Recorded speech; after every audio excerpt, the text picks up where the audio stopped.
உயிரிழந்த மகனின் மரண சடங்கை செய்ய முடியாத நிலையில் தவிக்கும் தாய் முல்லைத்தீவில் சோகம். ஈரான் ஜனாதிபதியின் வருகைக்காக இலங்கை எடுத்துள்ள நடவடிக்கை. மைத்திரி தரப்பு வகுக்கும் வியூகம். சுகவை கைப்பற்ற மும்முனை போட்டி. ஸ்ரீலங்கன் விமான சேவையை கொள்வனவு செய்ய தம்மிக பெரேரா முயற்சி. மகாநாயக்க தேரர்களுடன் கலந்துரையாடிய ஜனாதிபதி. நாய் சண்டை போல் அதிகாரத்தை கைப்பற்ற சதி. சஜித் பகிரங்கம். ரணில் பெசில் இன்று முக்கிய சந்திப்பு. தீர்க்கமான முடிவுகள் எடுக்கப்படும் என எதிர்பார்ப்பு.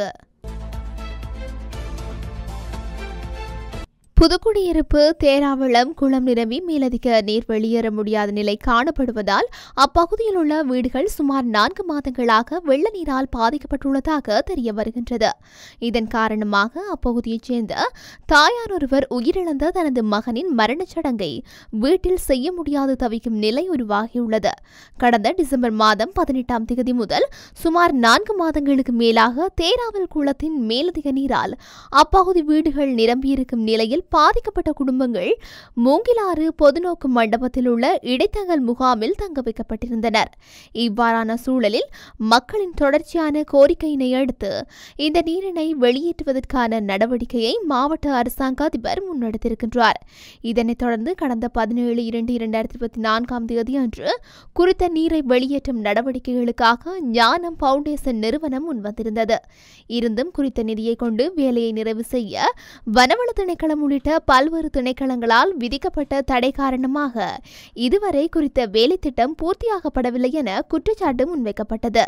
இந்த நிலையிலேயே குறித்த பகுதியில் இருந்த வீட்டின் உரிமையாளரது மகன் உயிரிழந்த நிலையில் அவரது இறுதிக்கிரியைகள் அவரது வீட்டில் வைத்தே செய்வதற்கு கூட முடியாத நிலையில் அந்த தாய் இருப்பதோடு இந்த விடயம் தொடர்பில் அதிகாரிகளின் அசமந்த போக்கு குறித்து கடுமையான கண்டனம் வெளியிடப்பட்டுள்ளமையும் குறிப்பிடத்தக்கது.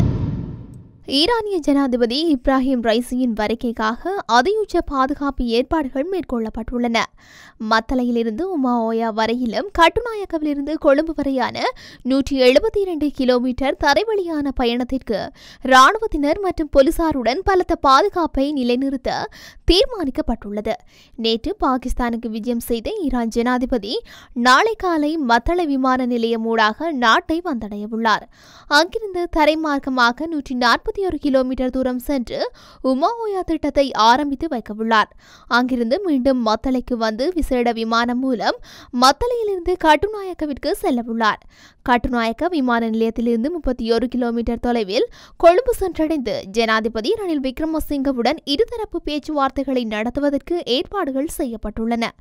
அதன் பின்னர் தரைவழியாக கட்டுநாயக்க விமான நிலையத்திற்கு திரும்பும் ஈரான் ஜனாதிபதி நாளைய தினமே நாட்டை விட்டு வெளியேறவுள்ளார். ஈரானிய ஜனாதிபதி மற்றும் முப்படையினரின் பாதுகாப்பை ஜனாதிபதி பாதுகாப்பு பிரிவினர் வழங்குவார்கள் என சிரேஷ்ட பாதுகாப்பு அதிகாரியொருவர் குறிப்பிட்டுள்ளார். ஸ்ரீலங்கா சுதந்திர கட்சிக்குள் எழுந்திருக்கும் பிரச்சினை காரணமாக அக்கட்சியை கைப்பற்றுவதற்கு 3 தரப்பினர் களத்தில் இறங்கியுள்ளனர் என்று அறிய முடிகின்றது. முன்னாள் ஜனாதிபதி சந்திரிகா பண்டாரநாயக்க குமாரதுங்க தலைமையிலான குழு, மைத்திரிபால ஸ்ரீசேன தலைமையிலான குழு மற்றும் தயாஸ்ரீ ஜெயசேகர தலைமையிலான குழு போன்றன இந்த முயற்சியில் ஈடுபட்டு வருகின்றன என்றும் தகவல்கள் கூறுகின்றன. மஹிந்த அமரவீர, துமிந்த திசநாயக்க மற்றும் லசந்த அழகியவண்ணா ஆகியோர் அரசோடு இணைந்து நிற்பதன் காரணமாக அவர்கள் மூவரையும் சுகவில் வகித்த பதவிகளில் இருந்து மைத்திரிபால ஸ்ரீசேன நீக்கினார். இதற்கு எதிராக அவர்கள் நீதிமன்றம் சென்றனர். மைத்திரிபால கட்சியின் தலைவராக பதவி வகிப்பதற்கு நீதிமன்றம் இடைக்கால தடை விதித்தது. அவர்கள் மூவரும் சந்திரிகாவின் விசுவாசிகள். சந்திரிகாவே கட்சியின் தலைவராக வர வேண்டும் என்று அவர்கள் பாடுபடுகின்றார்கள். அதேபோல சுகவின் பொதுச் செயலாளர் பதவியிலிருந்து மைத்திரியால் நீக்கப்பட்ட தயாஸ்ரீ ஜெயசேகர இந்த சந்தர்ப்பத்தை பயன்படுத்தி கட்சிக்குள் இருக்கும் அவரது விசுவாசிகளுடன் இணைந்து கொண்டு கட்சியின் தலைமைத்துவத்தை கைப்பற்றுவதற்கு நடவடிக்கை எடுத்து வருகின்றார் என்று அறிய முடிகின்றது. நீதிமன்ற தடை நீக்கியதும் மைத்திரியை மீண்டும் தலைவராக வருவார். அந்த தலைவர் பதவியை தக்க வைத்துக் கொள்வதற்காக மைத்திரி தரப்பு வியூகம் வகுத்து வருவதையும் அறிய முடிகின்றது. இவ்வாறு 3 தரப்பினர் சுகவை கைப்பற்றுவதற்கு கடும் முயற்சியில் ஈடுபட்டுள்ளமையை காண முடிகின்றது. நீதிமன்ற தடை அமலில் இருப்பதால் மேற்படி 3 தரப்புகளில் சந்திரிகா அணி சுகவின் பதில் பதில் தலைவராக நிமல் ஸ்ரீபாலடி சில்வாவை நியமித்துள்ளது. அதேவேளை மைத்ரி அணி சுகவின் பதில் தலைவராக விஜயதாச ராஜபக்சவை நியமித்துள்ளது. பதில் தலைவர் நியமனங்களால் சுகப்பிளவு அணிகளுக்குள் முரண்பாடு பொதுஜன பெரமுன கட்சியின் நாடாளுமன்ற உறுப்பினரும் இலங்கையின் முதற்தர செல்வந்தருமான தம்பிக்க பெரேரா ஸ்ரீலங்கன் விமான சேவையை கொள்வனவு செய்யும் முயற்சியில் இறங்கியுள்ளார். இலங்கையின் தேசிய விமான சேவையான ஸ்ரீலங்கன் விமான சேவையை தனியார் முதலீட்டாளரிடம் கையளிப்பதற்கான விருப்பு மனுக்கோரல் அண்மையில் முடிவடைந்திருந்தது. இந்த நிலையில் ஸ்ரீலங்கன் விமான சேவையை கொள்வனவு செய்வதற்காக 7 நிறுவனங்கள் விருப்பம் தெரிவித்துள்ளன. அவற்றில் தம்பிக்க பெரேரா 51% பங்குகளை கொண்டுள்ள ஹேலிஸ் நிறுவனமும் உள்ளடங்கியுள்ளது. தற்போது ஸ்ரீலங்கன் விமான சேவையை கொள்வனவு செய்வதற்கு பல நிறுவனங்களும் முன்வந்துள்ளது. ஜனாதிபதி ரணில் விக்ரமசிங்க மல்வத்து மற்றும் அஸ்கிரி பீடங்களின் மகாநாயக்க தேரர்களை சந்தித்து ஆசீர்வாதம் பெற்றுக் கொண்டுள்ளார். மகாநாயக்க தேரர்களை நேற்று பிற்பகல் ஜனாதிபதி சந்தித்துள்ளார். இதன்போது ஜனாதிபதிக்கும் மகாநாயக தேரர்களுக்கும் இடையில் சிறு கலந்துரையாடல்களும் இடம்பெற்றுள்ளதாக தெரிவிக்கப்பட்டுள்ளது. இந்த சந்திப்புகளில் கண்டி மாவட்ட செயலாளர் சந்தன தென்னக்கோனும் கலந்து கொண்டுள்ளார். இதற்கமைய முதலில் மல்வத்து மகாவிகாரைக்கு சென்ற ஜனாதிபதி மல்வத்து பீட மகாநாயக்க வனத்து ஸ்ரீ சுமங்கல மகாநாயக்க தேரர் மற்றும் மல்வத்து பீட அனுநாயக்க வன தெம்புகுபேரா விமலதம்ப தேரர் ஆகியோரை தரிசித்து ஆசீர்வாதம் பெற்றுக் கொண்டுள்ளதுடன் சிறு கலந்துரையாடலிலும் ஈடுபட்டுள்ளார். அதன் பின்னர் அஸ்கிரி பீட மகாநாயக்க வரகொட ஸ்ரீ ஞான தேரரை சந்தித்து சிறிது நேரம் கலந்துரையாடியுள்ளார். மேலும் முதியகனே ராஜமகா விகாரையின் விகாராதிபதி வன முருந்தனியை தாமிரதன தேரரை தலைமையிலான மகா சங்கத்தினர் ஜனாதிபதிக்கு பிரத்பராயணம் செய்து ஆசீர்வாதம் வழங்கினார்கள். பூரண முடியாட்சி எனக்கு தருவதாக சொன்னாலும் திருடர்களுடன் ஒருபோதும் டீல் போட மாட்டேன். 220 லட்சம் மக்களுடனே எனக்கு டீல் இருக்கின்றது என்று எதிர்க்கட்சித் தலைவர் சஜித் பிரேமதாச தெரிவித்துள்ளார்.